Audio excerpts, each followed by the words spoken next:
We are April and Scott, creators of NaughtyGym.com, and this is The Naughty Gym Show. For years, we've been fitness and nutrition coaches to thousands of people through our commercial gyms and online platforms. We've also spent nearly a decade in an ever-evolving open relationship. This show brings together two of our biggest passions, fitness and sex positivity. Our mission is to maximize the physical and mental health of anyone brave enough to explore relationship structures that run counter to societal norms. We have demolished our old ways of thinking about relationships, and from that rubble, built a life full of happiness, adventure, and vitality. And now we want to help you do the same. So hop on the treadmill, start the show, and let us teach you how to never stop playing. Welcome back to the Naughty Gym Show. I'm your host, April, and this is my assistant, Scott. Oh, God. Back for another day. It seems like I get a lower demotion every week. I just think it's a harder job. You get a harder job every week. Okay, whatever. All right. We are more than just a fitness platform. We are a community. We're a community for all. We are a sex positive private platform where we do provide fitness and nutrition coaching, but we also provide support, encouragement, resources for your non-monogamous journey, your sex positive journey. Wherever you are on the spectrum, you are welcome at Naughty Gym. Yeah, so go to our website. It's $20 a month, and you'll get all your health and wellness needs covered in one spot. Every workout you'll ever need, nutritional advice, fun stuff. And part of that is the inside scoop to our events and premium access to some of our special guests like Ashley Manta, the Cannasexual, who will also be at our Hedonism, Be Better at Being Bad takeover, the second coming. She was there last year. It was amazing. I'll let you take it from the top, assistant. Yeah, so she has been featured in Forbes, Huffington Post, Playboy, the London Times, Rolling Stone Magazine, Men's Health, Cosmo, Newsweek, Glamour, author of the book, The CBD Solution. Been on pretty much every cannabis and psychedelic association in existence, radar or event, countless podcast appearances, including once on Here Before with us, and as April was talking about, and most importantly, featured speaker at Be Better at Being Bad in Jamaica in this past January, and is all set to come back again in January of 2025. Ashley, welcome back to the show.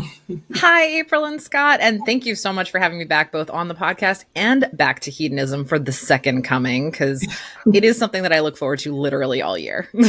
Oh, gosh. And your intro just scratched the surface on what you do, Ashley. I mean, you've been trauma survivor, trauma advocate, right? Yeah. You are a certified sexologist. I am.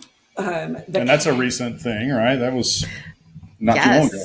That just came through the American Board of Sexology as of June. So Yay. Very exciting. Yeah, so a true expert, unlike us. So that's why you're on here, is to answer questions. And we're going to start with a fun one that has nothing to do with the topic. But before April asks you that question, the topic today is hopefully a fun conversation and maybe a little bit difficult for some people. But the question is, are you good in bed? And how do you know? And if not, how do you fix it? And we'll get to that. But April's got a great question that she posted on social media today. Yeah, so we asked all of our audience on social media do you think that it's possible to have sex without an emotional connection or without any emotions involved? What do you think? I think it is possible for some people, but not everybody. I think there are people that the way that they're wired, they either need an emotional connection to even become sexual with a person, or an emotional connection sort of naturally develops when they are sexual with a person. And there are people who do not operate that way, and they can very kind of easily and effortlessly have emotion-free sex. And so it's just kind of a depends on who you are thing. All right. And so, I know you're a certified sexologist now, expert in all these topics, but let me explain why you're wrong. Okay, cool. I love that. I love it when a man tells me why I'm wrong. It's my favorite thing. I'm going to fire my assistant. Let me mansplain this for you. Oh my God, Scott, I can't wait. My nipples are getting hard already. Right, same. Oh my God, I feel like I'm just about to make a fool of myself. So I think when people say they have sex and then they don't let emotions get involved, I understand that desire. It's a protective mechanism because, in most of those cases, it's coming from somebody who has a primary partner and a relationship that they cherish, and they don't want to mess that up. And so to protect themselves from that, often, couples have mutually agreed that, this is just sex and this is not going to be emotional relationships. We're not going to drift toward polyamory, those types of things. However, my contention has been for some time that it is, in the strictest sense, impossible for anybody, unless they're some sort of, what's the word? Cyborg. Unless they're a robot. But like people that have no emotions. Anytime you're having sex, emotions are involved. It's just the degree to which we allow those emotions. What types of emotions are you referring to? Well, there's going to be, hopefully, passion.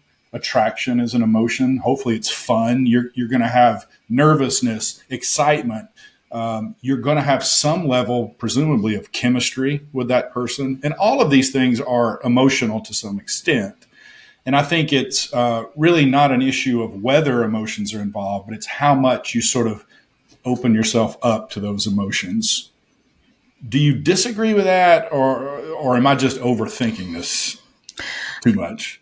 I absolutely understand where you're coming from. And I think in a lot of cases, you are right that people find emotions sneak in, and there are certain emotions that are typically associated with a sexual encounter.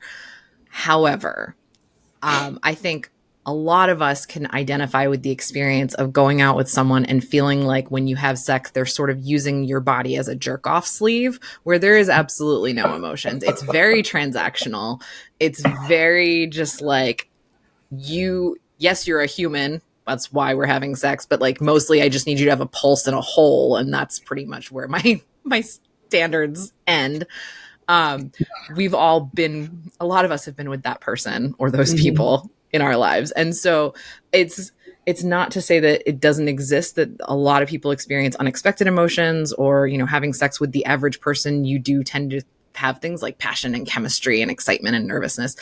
And there are absolutely people who move through the world that just see other humans as like another way to get off without having to do it themselves. And there is no emotion. It's just a transaction. It's just a transaction. Whether or not money is changing hands, it's right.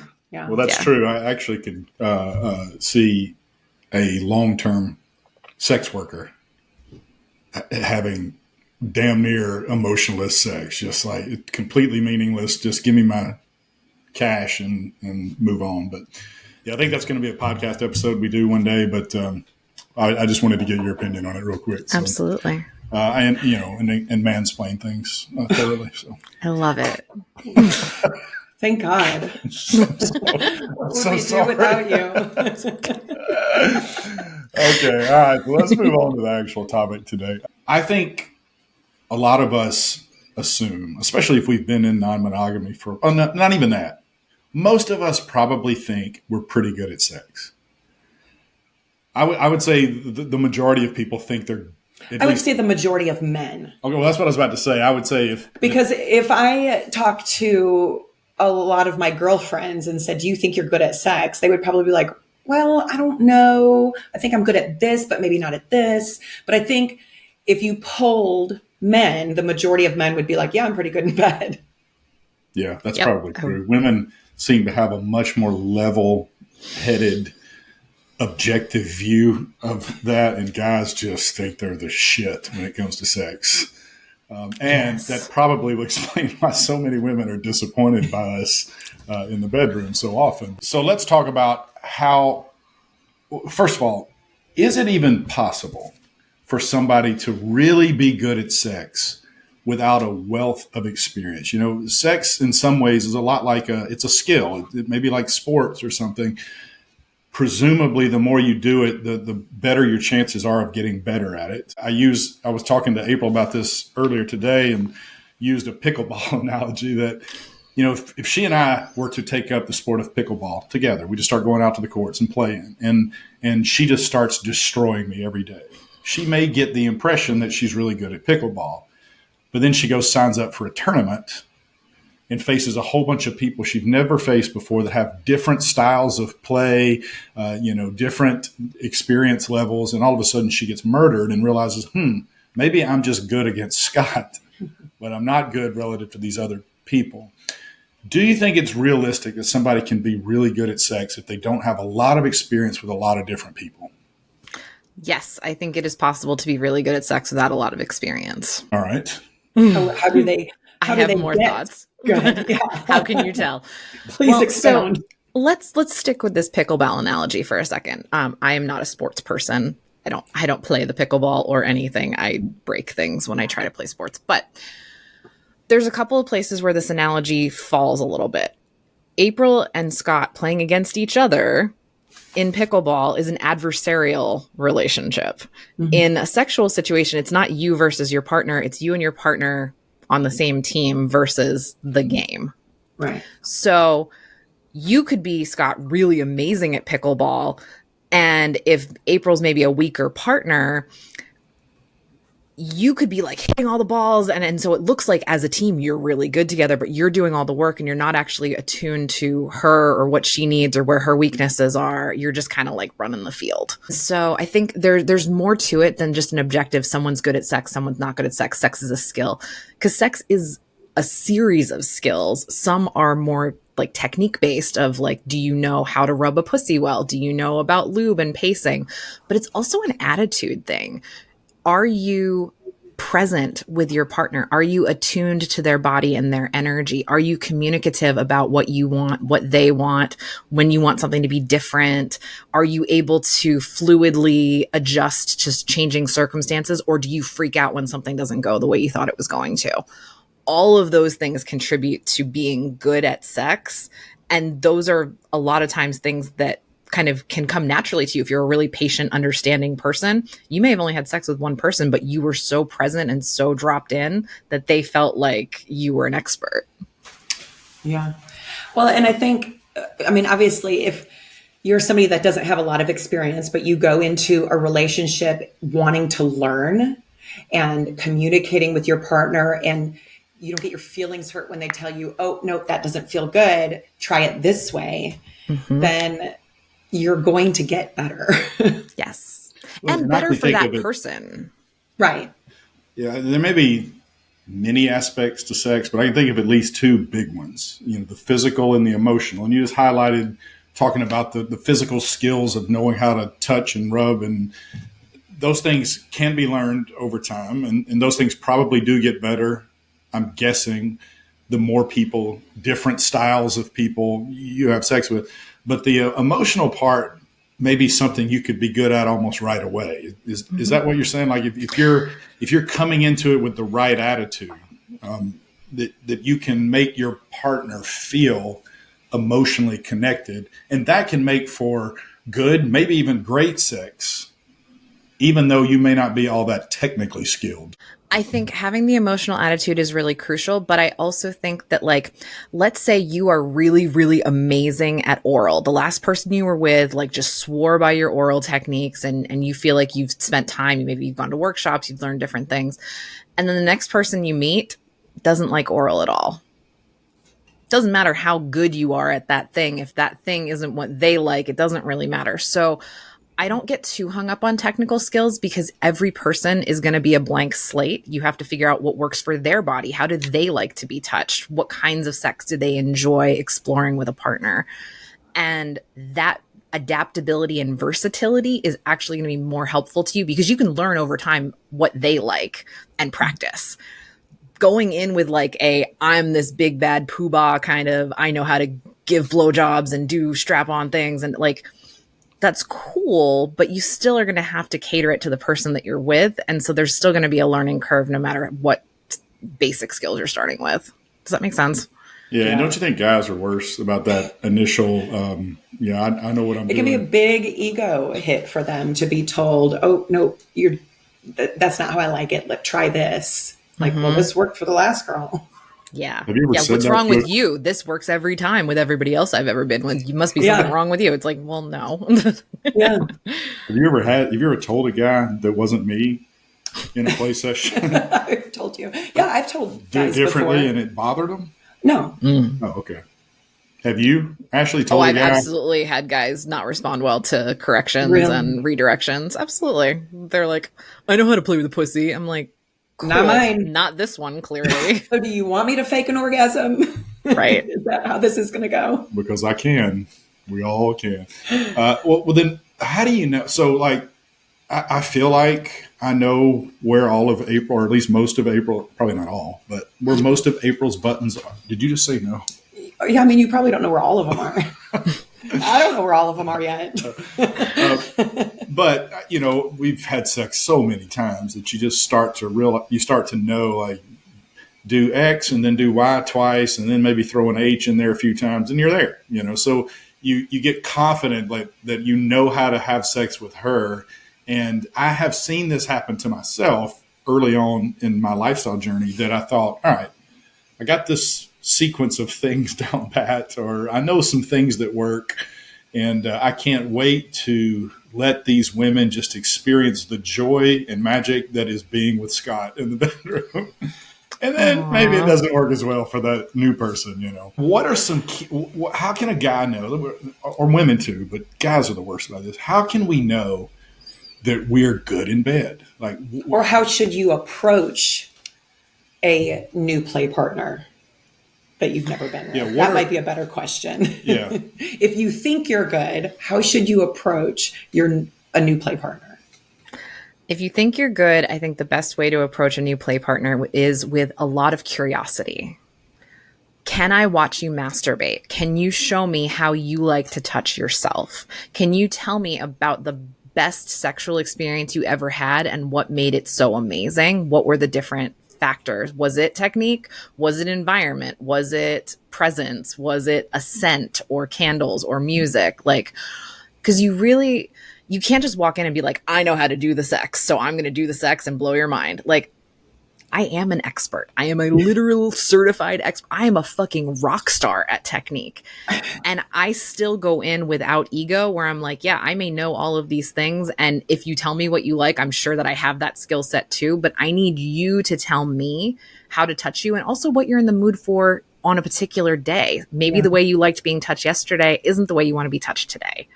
And so curiosity, adaptability, communication, those are the real sexual skills, much more so than I know how to make you squirt. I know how to rub a clit. I know, you know. Yeah. Yeah. And isn't it generally, do you think is it generally a turnoff to hear somebody be that braggadocious about their skills? Like, oh, you're about to really enjoy yourself, ma'am. I consider it like a yellow flag. Have you ever been laid? You know, I don't approach it that way. I'm trying to ask a good question. It ends up being kind of a me thinks thou doth protest too much. Like, there's a quiet confidence that I have knowing that I'm going to rock your world. I don't have to tell you what a fucking rock star I am. Like, I know that by the end, you're going to be like, holy fuck, I've never felt anything like that before, regardless of what I do. So, like, I don't have to set it up like I'm going to blow your fucking mind. Yeah. It just emerges. Right.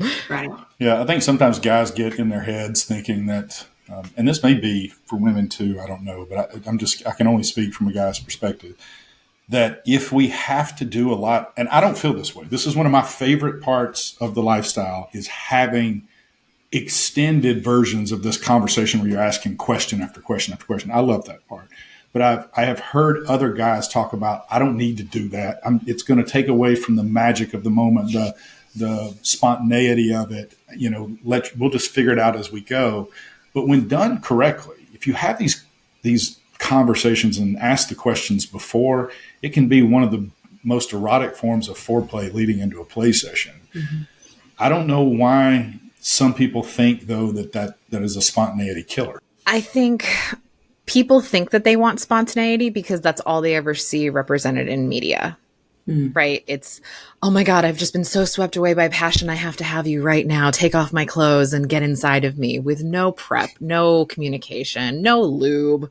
Like, the model that we have in sort of dominant culture is that sex just happens and good sex just happens. And what we experts and professionals have found is like, no, it doesn't just happen. It happens as a result of planning and thoughtfulness and communication and awareness and all of these other things. Just like, a great meal doesn't just happen. You had to buy the ingredients, prep the ingredients, have the skills to bring the ingredients together in a way, plate the meal onto something that looks appealing. It takes a lot of things. That didn't take 5 minutes. And I would also like to say, if only because I've not heard girls talk this way, and I'm sure that they do, but guys, you should not be bragging about how good you think you are in bed anyways. It's a turnoff, number one, but I have heard men say, how good they are at eating pussy. Mm-hmm. And it makes me laugh because I like to eat pussy too.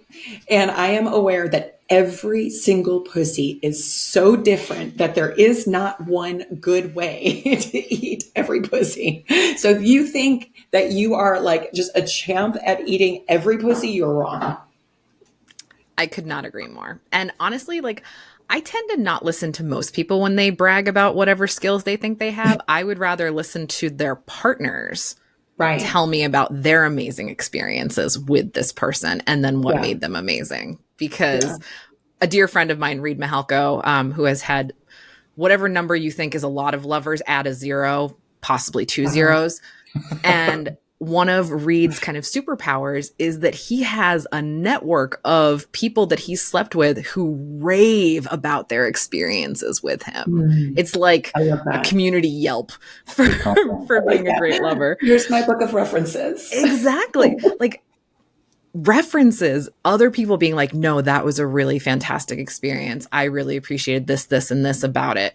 That carries so much more weight for me than someone who's like, I'm amazing, just you wait. I'm like, cool, bro, sit down. It gives me a great idea for a new Naughty Gym product. We're going to create a reference book. The Naughty Gym reference book. Yeah, that's just blank pages. But, that once you're done with a session, you can hand it to that person and say, look. They have to leave the reference when you're out of the room, though. So they can give a very legit, honest review. It can have 5 stars across the top, and they can color in however many they think you met, and then, write a description, and then you can hand that around at your next party, I guess. I used to have a post-sex satisfaction survey that I sent out as a Google form to lovers where it was like on a scale of 1 to 10, with 1 being I'd rather watch Netflix and 10 being I wish I could have this all the time. How was this for you? What were your favorite parts? What parts would you like to be improved upon next time or to do differently? Oh my God, I love it. Did you ever get, awesome. You got honest feedback? I did. Did you? Wow. How many of those did you? I tell you what, though, you have to be committed to growth. You do. To do something like that. And because you have to be able to receive that well and not like internalize that as like, I am bad. I do things wrong. Right. Kudos to you. I love that. Yeah. That's incredible. And I know you got a bunch of good stuff because you can't be in the position you're in without. And we've seen her teach some classes. Right. Fucking amazing. But I'm assuming, if you did it enough times, you had to get some negative stuff. Was that hard to listen to or hear?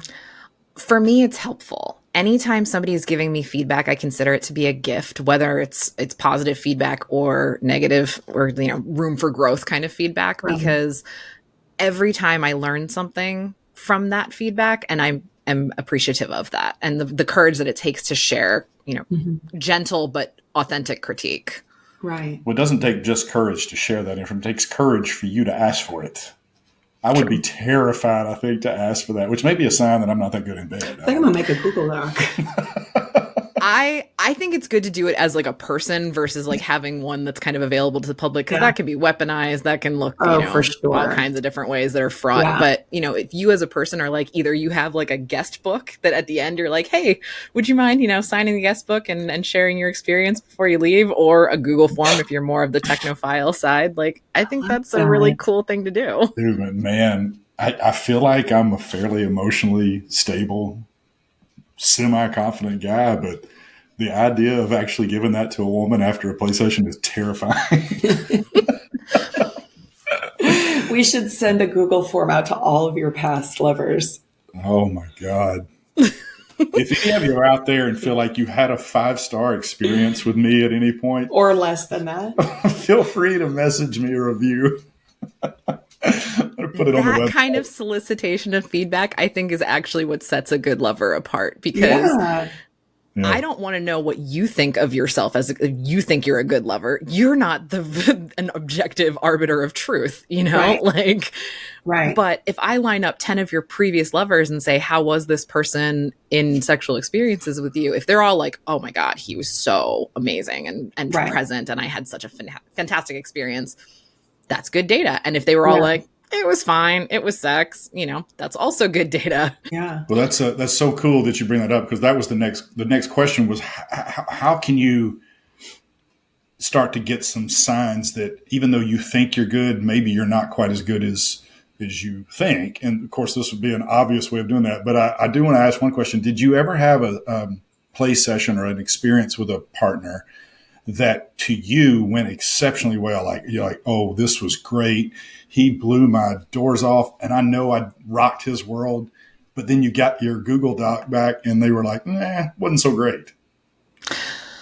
Not as such, but I have definitely had experiences where I was like, man, I was doing some of my best work. And they were like, yeah, like I didn't feel it as much today. And I'm like, oh, okay. Thank you so much for sharing that with me. Can you let me know like what was not feeling like it was aligned or incongruent, or, how did the mismatch happen?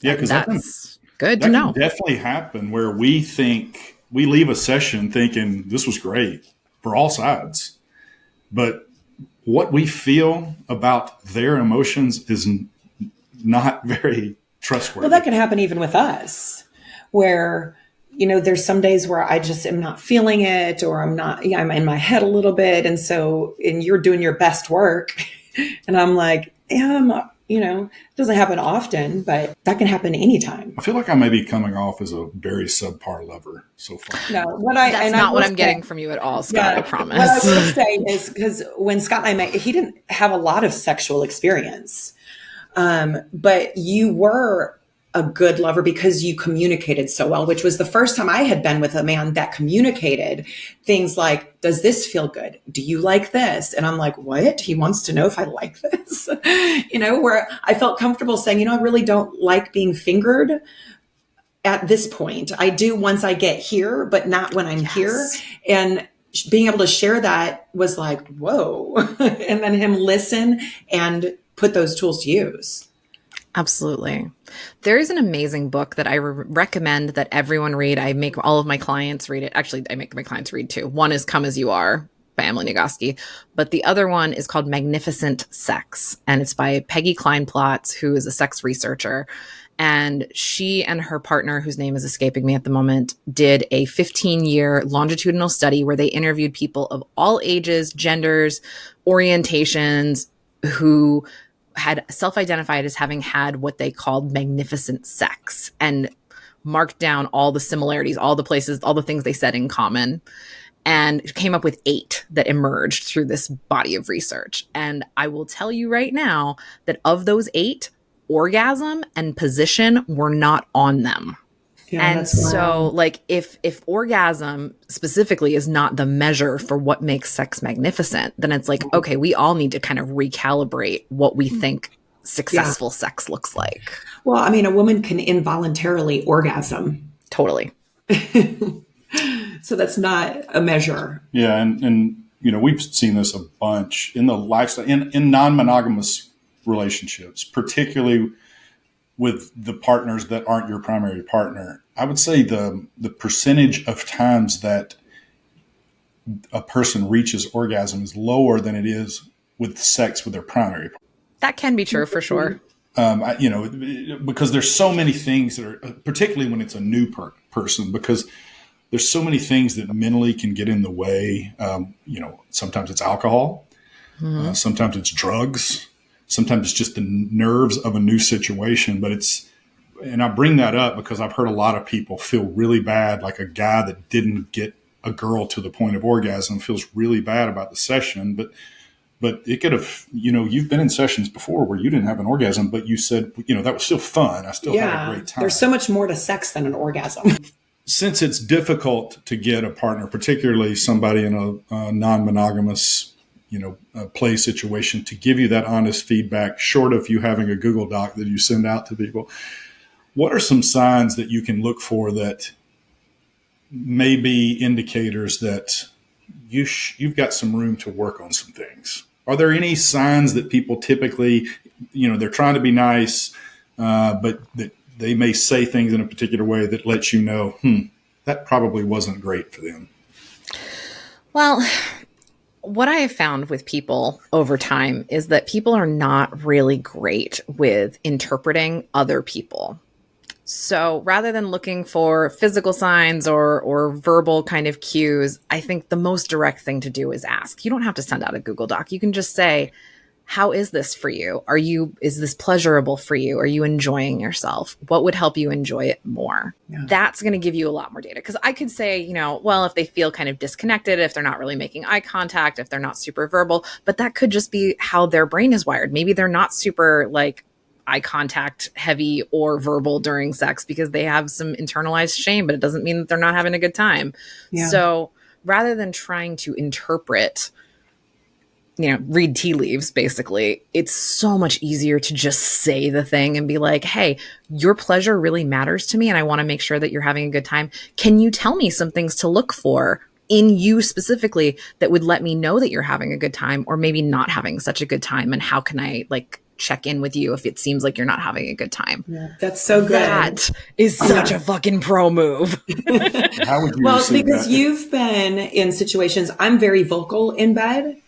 And so he knows when I'm getting close and when it's coming, but he's been with partners before who were not vocal in bed and left going, I'm not sure if she liked that because I couldn't, she wasn't really making a lot of noise. And so, but that's a good tip. That's pro tip. Ask, does this feel good? Some women can't have an orgasm just by clitoral stimulation. Some people can only have it from clitoral stimulation. And so sometimes if you're going down on a woman and she's not making noise, you don't know what's happening. So you have to ask. Yeah. I can imagine though, if a woman asked me shortly after a play session, a woman asked me those questions, I think I would be terrified to give an honest feedback if it wasn't a great experience for me, because I would be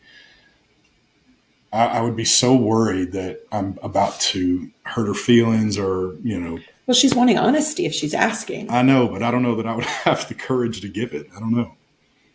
Well, and one of the things that makes sex great is vulnerability. And so if you realize that being honest and authentic in your feedback, especially if it's not the most praiseworthy feedback, that's an area to work on that will make you ultimately a better lover. Because if you can't share genuinely, actually, there were things about that weren't working for me, and I'd love to, give us the chance to do them differently next time.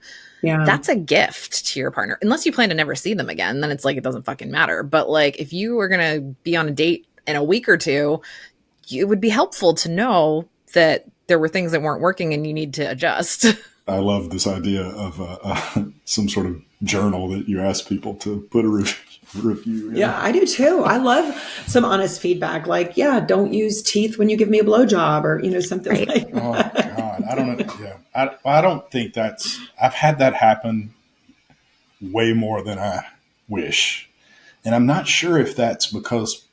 Well, you should. Now, during a play session, you can stop them and say, hey, that doesn't feel good. Well, no. I'm not sure that it's purposeful. I think sometimes I'm sure it's not most of the time, but some people don't have that, oral awareness. Yeah. Can you not tell when your teeth are okay? We're probably we can't feel what you feel. Just this just happened with one of my lovers where I had an IUD and the strings were poking him during sex, and I can't feel that they're poking him, but he can. And so we'd stop, I'd try to move it around and put it in a place where it wouldn't be poking him. We'd go again for a little bit, and then it would, start poking him again. I would have no way of knowing that if he wouldn't tell me. Yeah. And I felt terrible because it was painful for him and it made sex. It ultimately led to me getting my IUD removed because he has a vasectomy, and I was like, we're cool. So I'm good.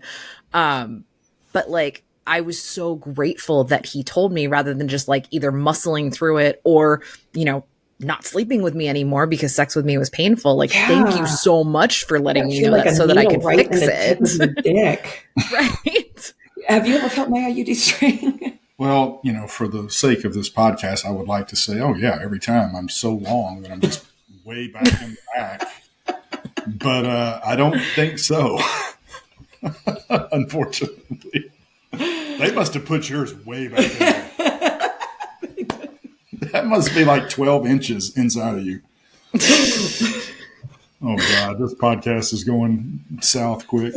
No, it's good. It's really, and this particular partner is absolutely by far the biggest I have ever been with. He is about 9.5 inches long and 6.5 inches around, which is just like, I didn't think that much could fit inside of me, but somehow he manages to get behind my cervix and tuck himself into my posterior fornix, which is a little kind of like Polly Pocket back there that I didn't know existed. And that's nice. So he is not the norm. The average penis in North America is 5.1 inches erect, and that is completely fine. Yeah. Fine. Or fine. I've had better sex with smaller dicks in my life. Like, that's true. It doesn't have to be big is not better, especially for people who don't know how to wield it skillfully and they use it like a goddamn battering ram. Yeah. Well, that just goes back to size really doesn't matter, because I've been with all different sizes as well, too. It's truly the emotional intelligence, the communication, everything that goes around that, and the desire to learn a new body and experiment with a new body. Goes so much further than, oh yeah, he's got a big dick, I bet you want that. Well, I don't know. Absolutely. He doesn't know how to use it. Playfulness too. Like, if I'm not laughing at some point during sex, like, I'm not having as good of a time as I could. Like, sex is silly, and bodies make noises and they secrete fluids, and they like, it's a funny thing. Like, you got to be able to laugh and be present and enjoy yourself, I think, in order to have really fulfilling sex. If you're like, oh God, it has to be a certain way, and if, oh no, she did a thing or made a noise and this must be bad, panic. It's like, whoa, just relax. Well, that's a good sign, because I've been getting a lot of laughing at me when I've been having. There you go. See, you had no idea you were such a skilled lover because your lovers felt comfortable enough to giggle. We do have a lot of fun in the bedroom, a lot of laughs. So we all want to be good lovers, and we should at least be aware that we can be better than wherever we're at on that journey now. And you do a lot of this kind of educational stuff. So you, even at our event, you did dirty talk, you did anal play, there were hand job, maybe blow job too. I can't remember. Some of my very favorite workshops too. Phenomenal. Thank you. What is a way? So let's say for a second, well, first of all, we would advise anybody to look up your website. And if you want to learn how to do this kinds of stuff well, just from a technique perspective, especially. We'll put it in the show notes. Yeah, we'll have that in the show notes. Go to Ashley's website. There's so much information there. Or better yet, come to Jamaica at Hedonism and experience it live. Yeah, but Ashley also offers like online webinars and different classes all throughout the year. Mm-hmm. But let's say somebody doesn't have the money for that kind of stuff. What is a path that somebody can put themselves on to start improving as a lover? What would be maybe the top 2 or 3 things you would advise somebody to improve in the bedroom? So, top easy thing is gather more knowledge and perspective. And so 2 books that I recommend are Come As You Are by Emily Nagoski, the new version that came out in 2020, and Magnificent Sex by Peggy Kleinplatz. Read those 2 books and you're already miles ahead of the game. So like, work on the learning and the awareness. And then really, really work on your self-awareness and communication skills to be able to like notice what's happening in your body, be able to name it and share it, and also to be able to receive that kind of communication from your partner. That will serve you so powerfully to become a more skillful lover. Yeah. Not being able to receive that is, I think, a big one. Especially for people that maybe haven't done a lot of self-work. They might get offended very easily. And so if you're not able to have that kind of communication with your partner, then you need to do that work first.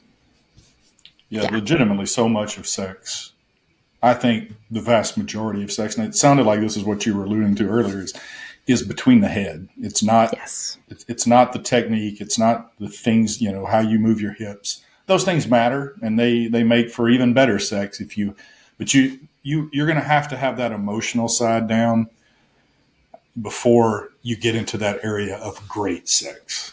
Absolutely.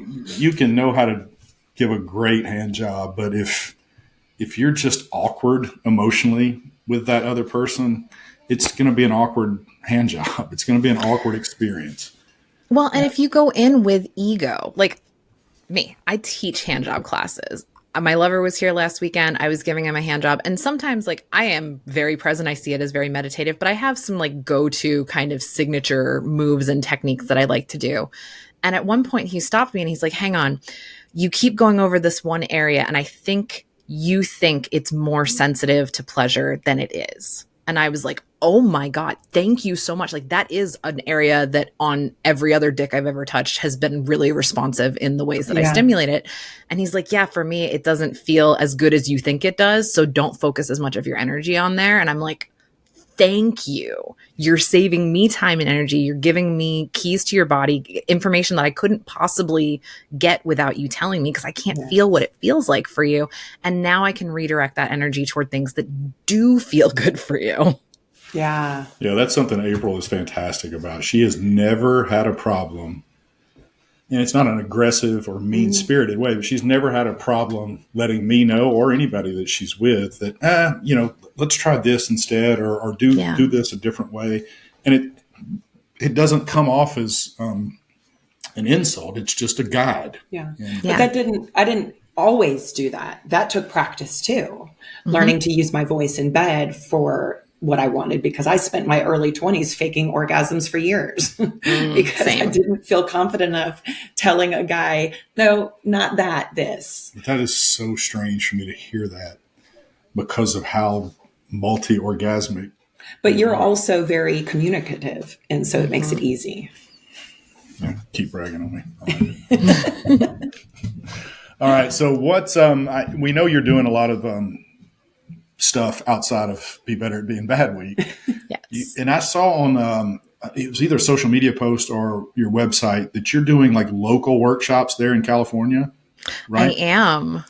Do you get pushback on those things? This is just a curiosity question for me. Is like the municipalities that you're doing this in, do they care? Is there rules around what you can teach as far as sex technique?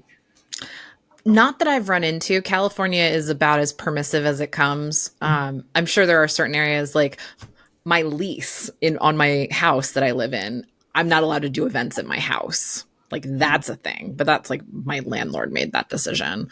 But I can do events in the community. There's a Ganja yoga studio in Santa Cruz that I'm planning to do events at. Good Vibrations has a Santa Cruz location that I'm going to be teaching at in August. And for the most part, and I've done like live demo hand job, pussy massage workshops like in Los Angeles, and it was fine. Nobody came in and like gave us trouble or anything. I love that. Interesting. Yeah, fantastic. What are the things that when you advertise this is the thing people want? What's the biggest, like for us, we know if we promote weight loss, that's the sexiest thing you can promote. If we promote stretching, while everybody will tell you they need it, they're not going to show up for it. What are the things that you do? What of those, all of those workshops and stuff that people just can't get enough of? Hand jobs by far are my most popular workshop. Hand jobs and pussy massage, and dirty talk. Those are the ones most frequently requested. Anal probably comes in third. I usually get a pretty good turnout to anal classes, but people are always a little bit like nervous, a little shy around butt stuff. So that can be a little bit of a harder sell. Your anal class. They need to go. It was the one that you guys did, you and Luna Matatas did at Hito, was my very favorite workshop. I was on the front row, like, teach me. It was so much fun to get to teach with Luna. She's brilliant. And you kept it lighthearted too, which I think it's such a sensitive topic, and people can feel vulnerable in those types of situations, that you guys did a great job keeping that lighthearted, and sex should be that way. This is not, people sometimes put there's too much of a cloak of mystery and secrecy and stuff around sex, and it should be fun, and you guys do a great job of making it a communicable but you topic. make it, you do a great job of communicating it, but also making it sexy and fun and engaging, and so good. Well, I think you had the very first workshop at Hito last year at our thing. Dirty talk and communication. And, the one thing we had been told, and everybody was worried about, us, the resort, everybody, was that nobody's going to want to leave the pool parties and the fun of Hito to come to an educational workshop. And we were running around putting out fires and got to your session about 10 or 15 minutes late. And when we walked in, it looked like everybody in the resort was crammed into that piano bar waiting for that session. It was packed. It was packed out. Yeah. That was such a great experience. And, I do have to credit Canadian Daddy, who was my lover that came with me and was my demo for a lot of these classes, including the anal class where he got pegged in front of the entire room. Bless him. But he actually went around through the dining room and was like, hey, dirty talk class. Hey, dirty talk class. Hey, he even got the Hito staff to come. He really was such a great promoter and supporter. So I fully credit him for some of the turnout for that as well. Yeah, a lot of their upper level staff were standing in the back when we walked in, and they grabbed us as soon as we walked in and said, well, we've got to apologize. You were right. We were wrong. People will listen to educational stuff at Hito. So. Yay. And now we have people messaging us that they cannot wait for this coming Be Better at Being Bad week for what you and the rest of the presenters have to offer. So we're super excited to have you guys back. I'm absolutely delighted. And I'm bringing a different lover this time. The one that I mentioned who has the 9.5-inch cock. So y'all are going to really enjoy watching me stroke him for the hand job class. Because it's a very big demo cock. Everybody will be able to see it. Yes. There are no bad seats in the room when he is the demo cock. From a distance, we'll be able to see it. April probably will, if you need a secondary backup hand person, she'll probably be more than it's funny about hand jobs. And I was actually just listening to a podcast the other day. And I won't say who it was, but on that podcast, it's two girls talking about how nobody likes hand jobs anymore. And I was like, what? Because Scott loves a good hand job. I don't have much experience giving long hand jobs to other guys, but I was like, well, you haven't met my husband, but also you don't know what Ashley does. Yeah. I mean, I get why nobody wants this anymore. That's boring and sad. But if you think about hand jobs as a genital massage and meditation on pleasure, then the world changes. Yeah. I love it. Well, all right. Well, listen, we appreciate you coming on again. It's always a pleasure to catch up. And if anybody is interested in all of the help that you can provide, how can they best find your stuff?